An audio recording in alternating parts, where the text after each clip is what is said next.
All right, let's talk about our forecast now. Big changes heading our way, Lonnie. You betcha. First, we're going to deal with some rain, then we're going to deal with some cool air, / maybe some of you think of it as cold air. But right now, the picture outside, it's okay. I mean, we do have more clouds than we had earlier today, but that's what we're looking at. And the temperature comes in right now at 73 degrees. 73, oh man, we're never going to see 73 on Friday, not for a high temperature. That's when the real cold air takes over. So 73 degrees as of right now. You hit 80 degrees today. You were 83 down around Tom's River. You had a beach day out of it. 6 degrees above the average. In terms of rain, all right, that's going to be the first thing we're going to experience. Will we deal with it for the morning hours? Put the computer into motion. Here we are, 6:30. A lot of you starting your morning commute. Yeah, there's some rain out there, maybe an isolated spot of moderately heavy rain, but for the most part, pretty light out there, and certainly on the spotty side. That's 6:30. Now watch what happens around lunchtime. Now we're seeing more activity. You see more flashes of yellow and orange, even a little bit of red mixed in, so the rain is ramping itself up. We've got almost like two separate lines setting up. This is 11:30. What you're noticing is as that line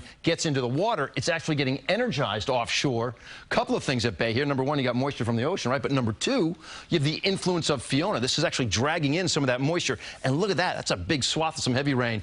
2:30 tomorrow afternoon out around the east end. So we really believe the east end may very well end up with some of the bigger rain totals. Then it's going to be about this northerly wind that sets up under a good-looking sky for Friday, but it's chilly out there. So how much are we going to be dropping these temperatures? By Friday morning, you're 50 degrees in the city.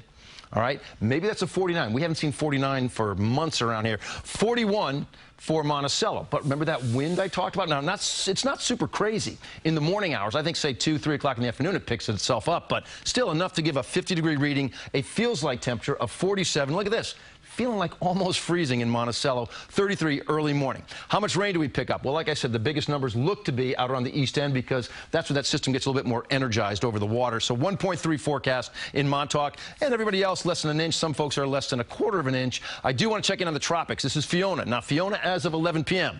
Holding steady with 130-mile-per-hour winds. It's 550 miles south of Bermuda. This is going to be passing to the west of Bermuda, and then it pushes up into Canada because this front slide, so with our rain tomorrow, keeps Fiona offshore.